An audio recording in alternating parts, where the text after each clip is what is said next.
Welcome back to another episode of Light Beer, Dark Money. I'm Sean Noble. I'm Chris Clements. We've got a repeat guest. Yes, live from Virginia. Because we are nearing reckoning time in the great Commonwealth of Virginia. Matthew Hurtt, how are you, sir? Sean, Chris, it's great to be with you, and we are just a few days out from Election Day here in Virginia. Yeah, and I don't sense any excitement in your voice at all. There's no shortage of things to do. You know, we used to call this period, and you guys will remember, we used to call this the 72-hour GOTV period. Yep. But of course, in Virginia, we have early voting for 45 days. So Republicans have been at it for the last month and a half, getting out voters and driving up enthusiasm. Well, and I feel like, I mean, from what I've heard, and that's why we're having you on, because we always want to hear from someone on the ground who knows what's going on. But what we see way out here in Arizona is that the turnout among early votes with Republican congressional districts seems to be higher than it was 4 years ago. Is that, am I reading that right? That is absolutely correct. According to VPAP, the Virginia Public Access Project, which tracks these by congressional district, the districts that are Republican in more rural parts of the Commonwealth have greater turnout than they had at this point in 2021. I live in the 8th congressional district, which is one of the most Democratic districts in the country, and turnout is lower. It's about 30% lower right now than it was at this point in 2021. And just anecdotally, I can say from the data that I'm looking at in Arlington specifically, that it's a little lopsided because more Republicans are turning out even than they were in the 2021 cycle.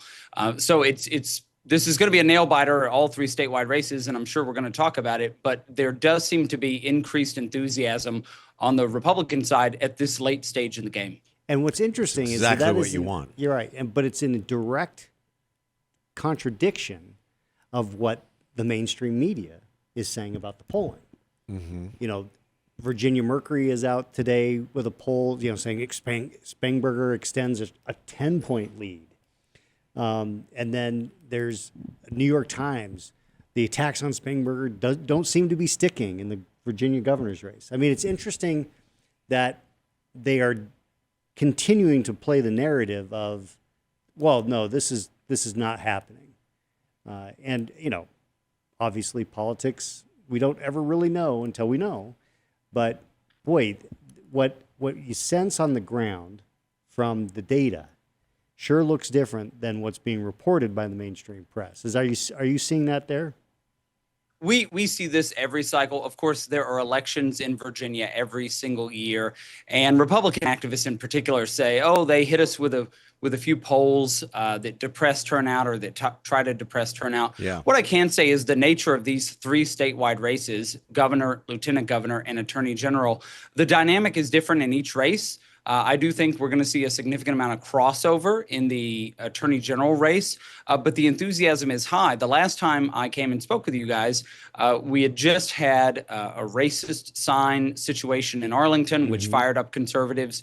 We've since had the Charlie Kirk assassination, a terrible tragedy, and both of those things kicked off an election cycle where people started to clue in, and the enthusiasm does seem to be on the Republican side. And then we have the J. Jones text scandal, which has fueled the remainder of this race over the last several weeks. Yeah, boy, it sure has. For our listeners we talked a little bit about this in a previous podcast. Oh, we did. Yeah. Fairly extensively, actually. But extensively? Well, not extensively, but we just could not believe. Well, yeah. What we talked about the last podcast, specifically on this issue, was the debate between Abigail and Winsome, and how she simply would not answer Winsome's questions as to what she, how she could not condemn these text messages. Yeah, I thought the debate, and we talked about how the debate performance by Spangenberger seemed to fall flat. And I don't know, that's how it seemed to us. I don't know how it played for voters in Virginia. Maybe you have some insight. I think a lot of voters did see that debate and they said, and this is kind of, it's odd. It's odd for Spangenberger to refuse to even acknowledge Winsome. In the intervening period, we had an attorney general's debate. The great thing about Attorney General Jason Miyares is he is a brilliant debater. If only a handful of people watched the original gubernatorial debate, it was exponentially larger, the number of people who watched the attorney general's debate. And Miyares just made a strong case. He clearly made a case about the text messages, but he also made a stark contrast to the policy issues. And as Attorney General, Jason Miyares has fought for and won settlements for Virginians who've been discriminated against big companies and many others. He's kept Virginians safe, and he was able to both articulate his positions and his record, as well as the abhorrent text messages. And then in just the last week, Sean and Chris, we've had the Democrats call a special session in Richmond to take Republicans off the campaign trail, but to also radically redraw the lines that an overwhelming majority of Virginians oppose. They voted for this independent districting commission some years ago, and now the Democrats are playing politics in Richmond, and that is turning voters off as well. Interesting. Wow. Yeah, I heard about that. I didn't know how much it would affect it. It seems weird to me that they wouldn't have waited until after the election to try to pull that thing off. That's risky. Yeah. Because people don't like that kind of stuff. It may also be unconstitutional.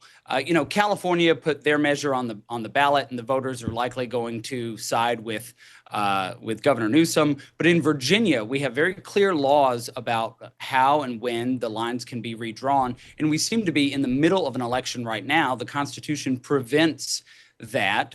Attorney General Miyares released an opinion earlier this week. Democrats seem hell-bent on moving full steam ahead in that regard. It's baffling.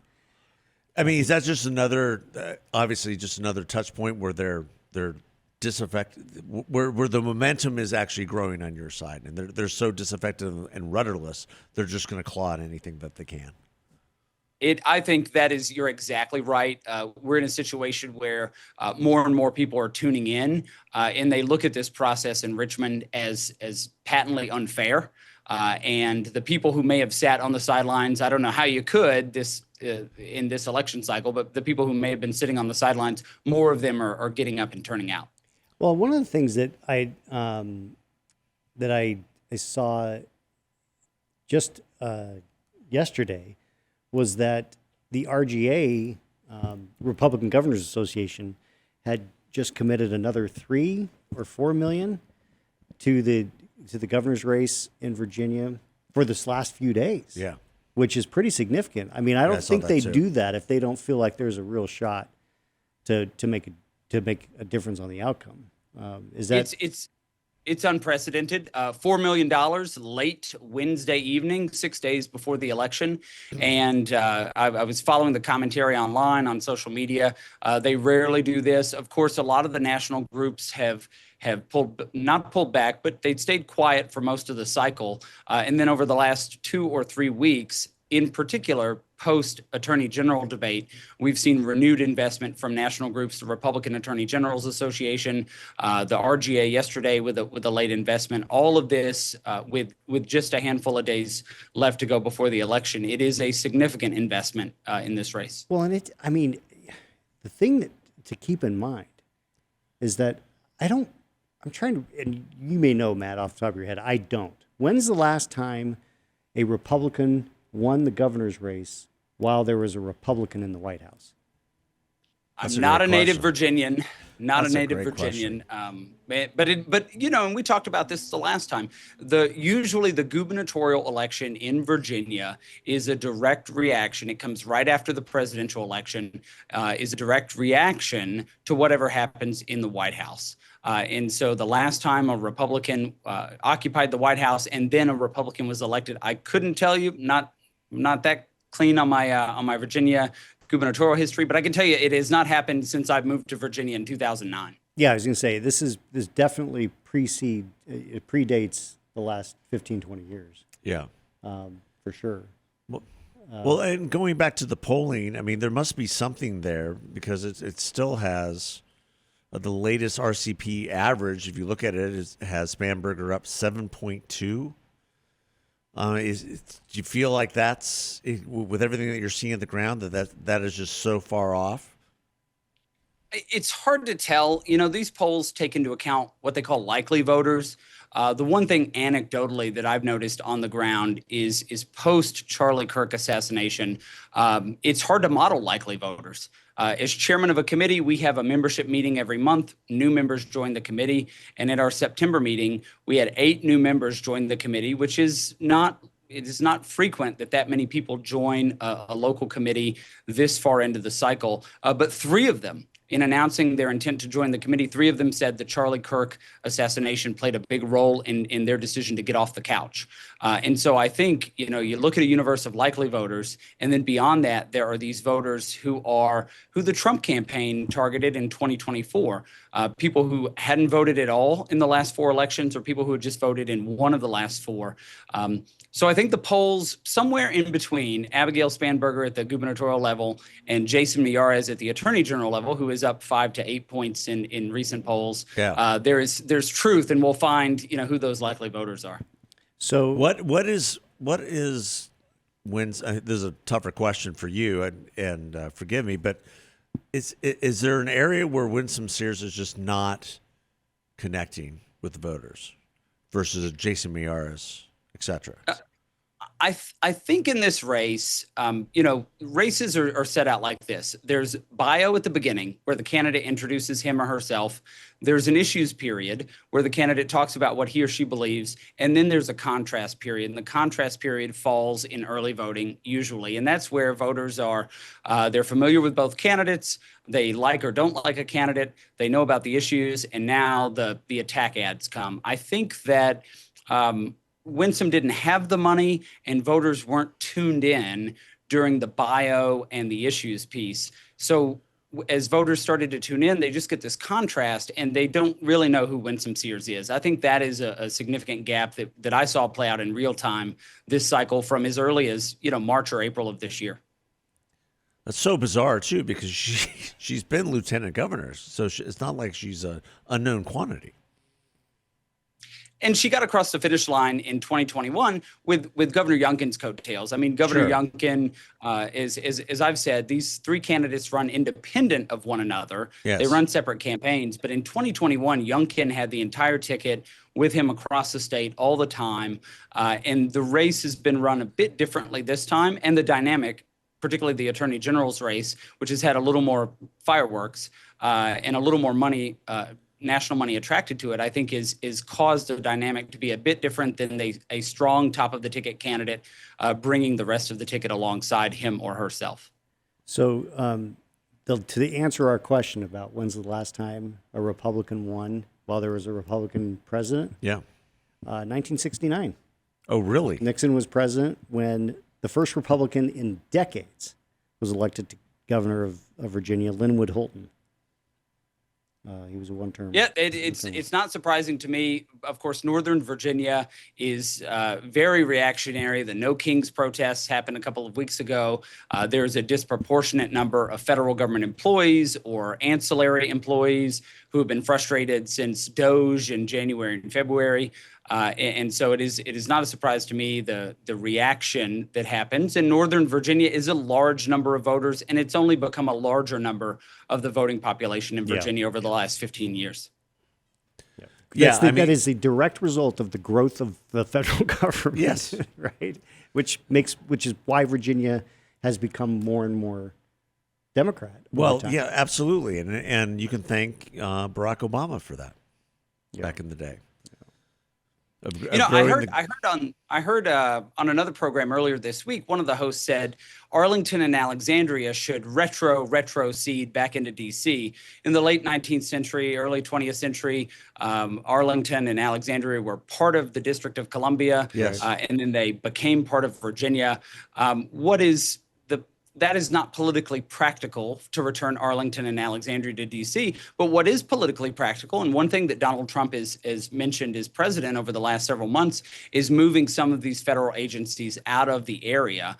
And what would happen is those employees would move with them, or they would be made available to the industry, and they would find new employees. I think that is a practical thing. When we talk about inside the Beltway and flyover country, the two parts of the country that DC seems to recognize, it is important for people who serve the people, civil servants who serve in federal employment, to have a direct line of communication or interaction with the people. So why is the USDA in Washington? Why is the Department of the Interior in Washington?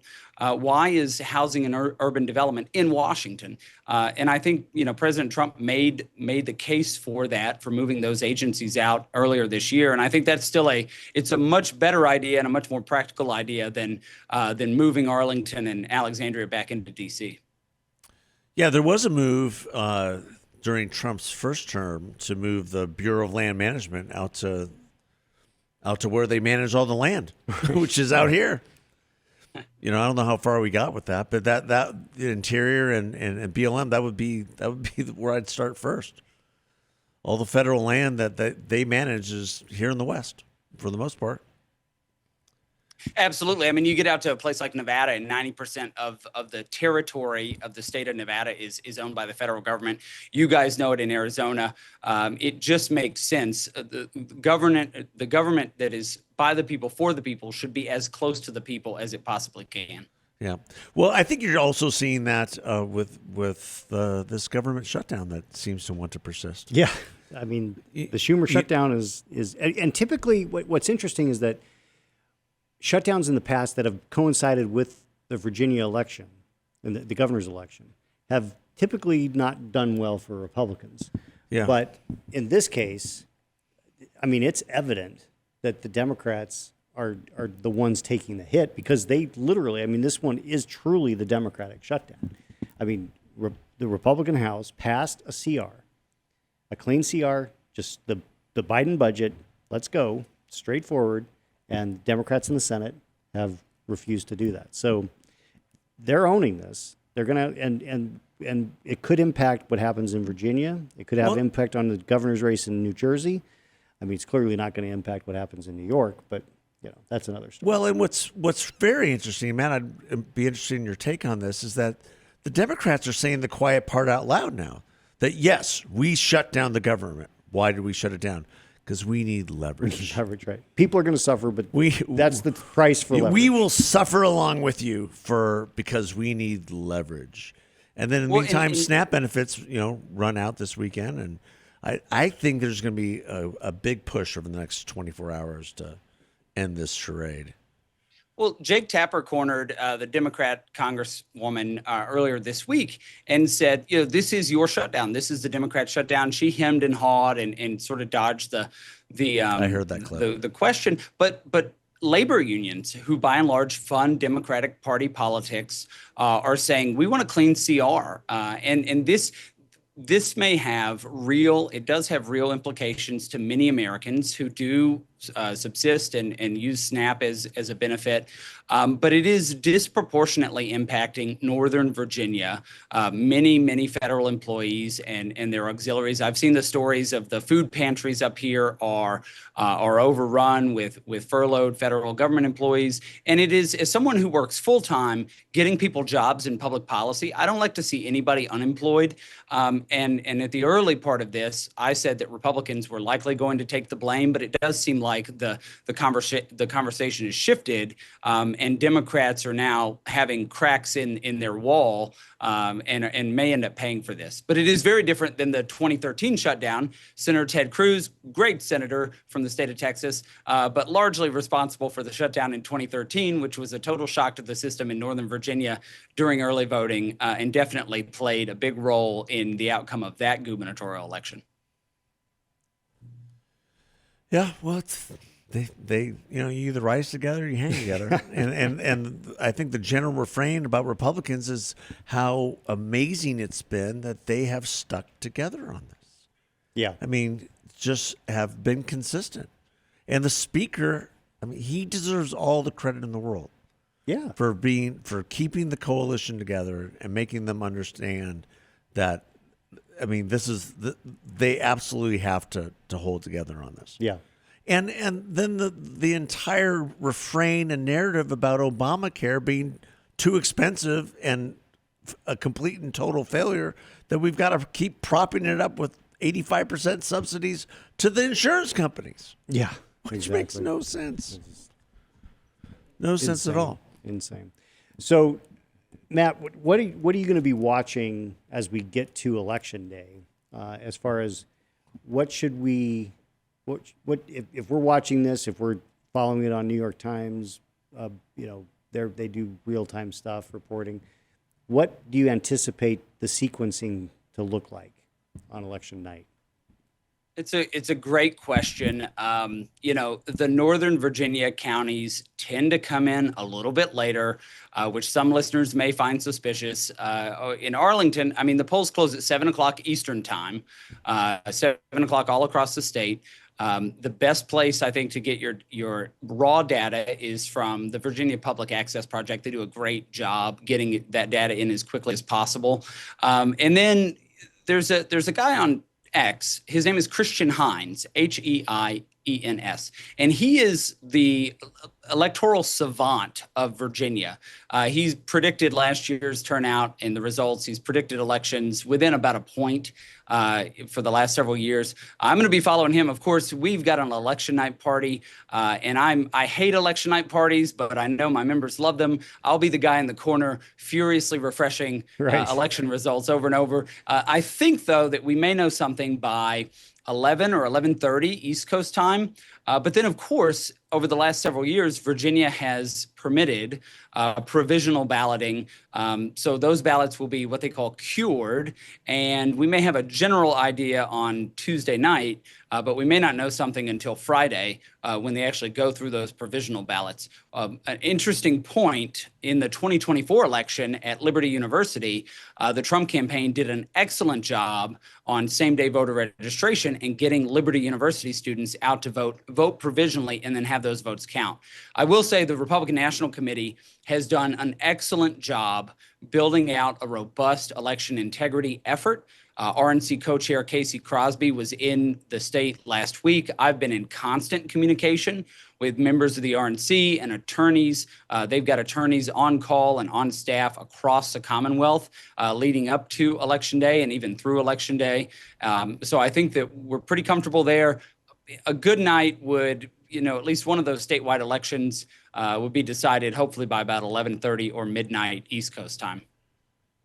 Well, definitely going to be watching with bated breath. Well, I mean, the future of our fair republic is in the balance. Yeah.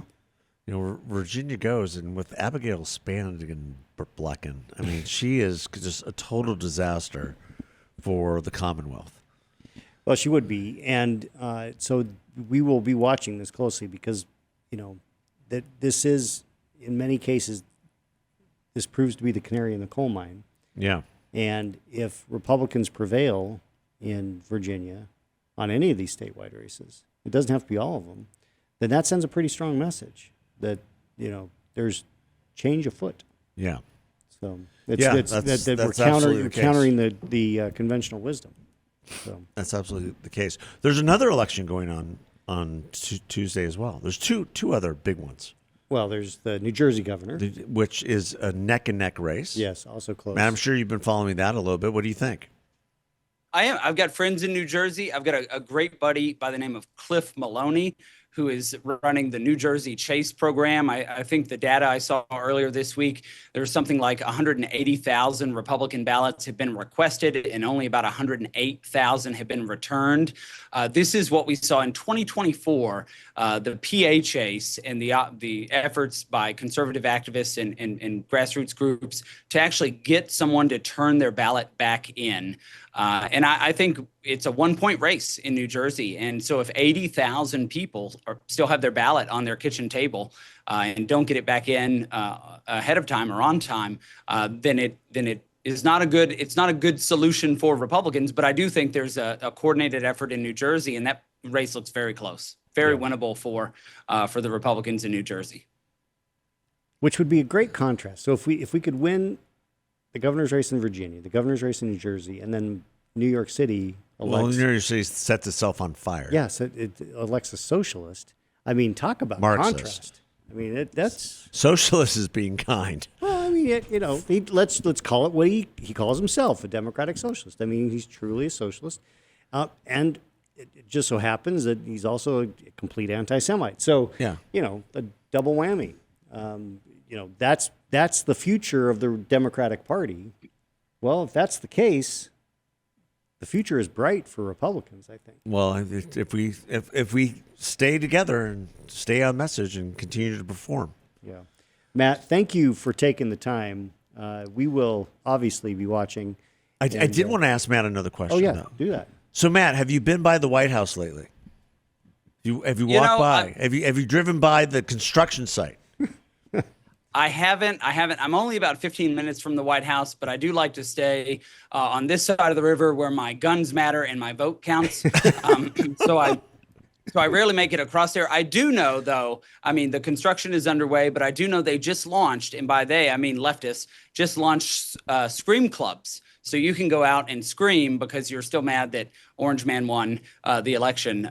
So that's what's happening over in just across the river in Washington, D.C. I'm excited. I think the president has a bold vision for a ballroom that can actually host events. It takes a lot of security to do White House events, and to have that on site, that, in addition to the security for the bunker that exists under that ballroom, which has not made a lot of news, I think that President Trump's done a great job in doing that. And the left is just upset because he's in the White House, and they're going to be upset about everything. Yeah, it was a topic of discussion last night at my son's birthday dinner amongst the Democrats present. Is that right? Yeah, they're incensed by it. It's so bizarre. It's so strange. You'd think that they were tearing down Solomon's temple or something. I mean, it's baffling. But they'll tear down a statue of Teddy Roosevelt in front of the National Museum they'll tear down in New York City. Or a statue of Thomas Jefferson. Yeah. It's insane. Matt, thank you for being our eyes and ears in Virginia. And I think we're going to probably have to have him back. And we love Virginia. Let's just be clear. Like, we love Arizona, but Virginia has a very special place in our heart because when we were wee lads, we spent an inordinate amount of time in the great Commonwealth. Well, and Virginia is for lovers. Yes, it is. It says so right on the sign. Well, Sean, Chris, you're always welcome back to Virginia, and Arizona is great. The history of Barry Goldwater and just what it means to be a rugged Westerner, it's awesome. I love it every time I go out there, and you and your listeners are always welcome to stop by in Arlington and knock on some doors with us. Great, we'll do it. Yes, I've done that before for candidates in Virginia. It's something else. Yeah, Matt, thank you so much again for being here. Yeah, thank you. God bless. Thank you. Take care, everybody. Thank you.